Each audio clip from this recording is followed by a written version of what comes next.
Welcome to doctor Maithili's music therapy channel.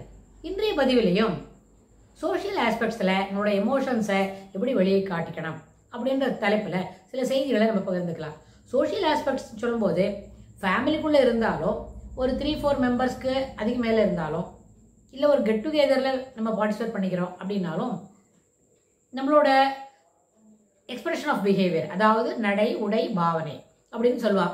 நடை என்று சொல்லுங்கன்னா எப்படி நம்ம நடந்துக்கிறோம், உடை என்று சொன்னால் how we are dressing our self, அப்புறம் பாவனைன்னு சொன்னால் ஹவு வி ஆர் இன்டராக்டிங், அதாவது பேச்சுக்குள்ள எப்படி இருக்கோ, நம்மளோட ஆக்ஷன்ஸ் எப்படி இருக்குது, நம்மளோட வேர்ட்ஸை எப்படி எந்த மாதிரி பேசுகிறோம், அப்புறம் கனிவாக பேசுகிறோமா, அதில் முரட்டுத்தனமான வார்த்தைகள் இருக்கா, அதில் ஒரு பரிவு இல்லையா, பரிவு இல்லாமல் ஜஸ்ட் லைக் ஒரு மெக்கானிக்கலாக ஒரு இன்ஃபர்மேஷன் சொல்கிறோமா அப்படின்னு நம்ம பார்க்குறோம். அது எல்லாம் தான் அந்த பாவனை சொன்னால் எப்படி ஹவு யூ ஆர் எக்ஸ்பிரஸிங் அவர் முகபாவனை எப்படி இருக்குது அப்படின்றத காட்டுறது. அதனால தான் பெரியவங்க சொல்லுவாங்க நடை உடைய பாவனை பார்த்தாலே சரியில்லை அப்படின்னு சொல்லுவாங்க.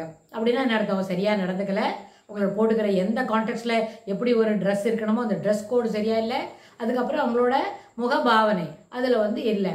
அதனால தான் வள்ளுவர் கூட சொன்னார், முகத்தில் இனிமையை காட்டினா தான் விருந்து சிறப்பாக இருக்கும். அதே மாதிரி விருந்தோம்பல் அப்படின்னு சொல்லும்பொழுது நான் வீட்டுக்கு வந்தவங்கள நல்லபடியாக உபசரிக்கணும் அப்படின்னா ஒரு பூ என்ன பண்ணும், அனிச்ச மலர் போல அதை காட்டிலும் மென்மையானவர்கள் விருந்தினர்கள். அதுபோல் என்ன பண்ணோம், அவங்கள மென்மையாக வரவேற்று அதுக்கு தகுந்த மாதிரி அவங்களுக்கு உபசரிக்கணும், அவங்களோட பரிவாக பேசணும் அப்படின்னு. அதாவது அது வயதில் மூத்தவங்களாக இருந்தால் நிச்சயமாக சர்வீஸ் பண்ணணும், சின்ன பசங்களாக இருந்தால் அவங்களோட அன்பு பரிவு அப்படின்னு நம்ம காட்டணும். இந்த அன்புக்கு மாதிரி ஒரு டானிக் இந்த உலகத்தில் எங்கேயுமே இல்லை.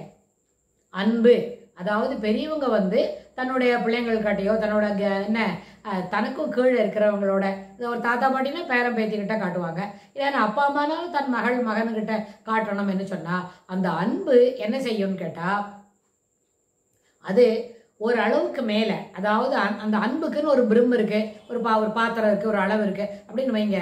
அந்த அளவோட அது எப்படி இருக்கணும், ஒரு பாத்திரத்தில் ஏதோ ஒரு லிக்விட் வைக்க போகிறோம் அப்படின்னா அதனோட ஒரு லோயர் லெவலுக்கு மேலே, அதாவது மூடிக்கு மேலே கொஞ்சம் குறைவாக இருந்தால் தான் அது சரியாக மூடிட்டு உபயோகப்படுத்த முடியும். ரொம்ப you are putting that over flowing லெவலுக்கு போட்டுனா நம்மளால் என்ன பண்ண முடியாது, அதை கவர் லிட்டு போட்டு மூட முடியாது.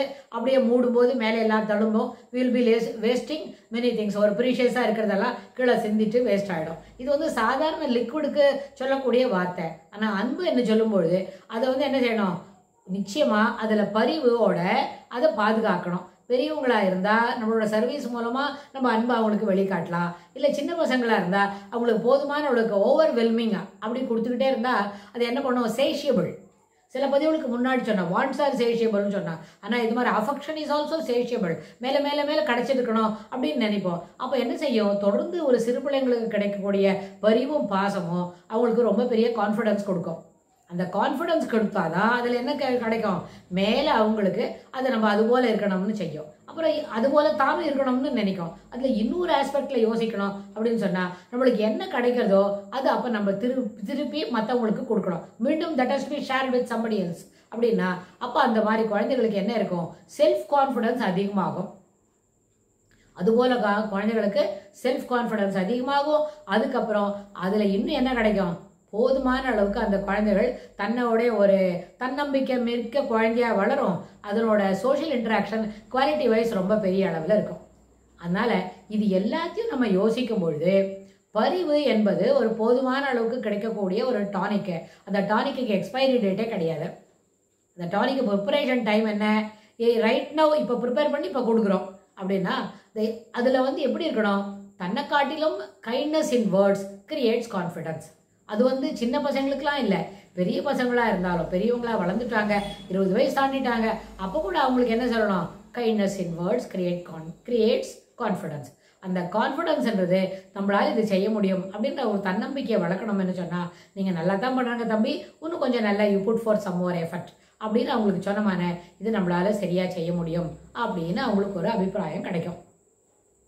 அதனால் எந்த விஷயத்தையும் எளிமையாகவும் அதே சமயத்தில் நளினமாகவும் அதே அந்த ஒரே கான்டெக்ட்ல எளிமை கூட்டல் நளினம் கூட்டல் பரிவு அன்பு அப்படின்னு சொன்னால் அந்த அவுட்கம் ஆஃப் த ஒர்க் இருக்கே அது ரொம்ப சிறப்பானதாக இருக்கும். அது என்ன கிடைக்கும், எவ்ரிபடி வில் பிரைஸ் தட்.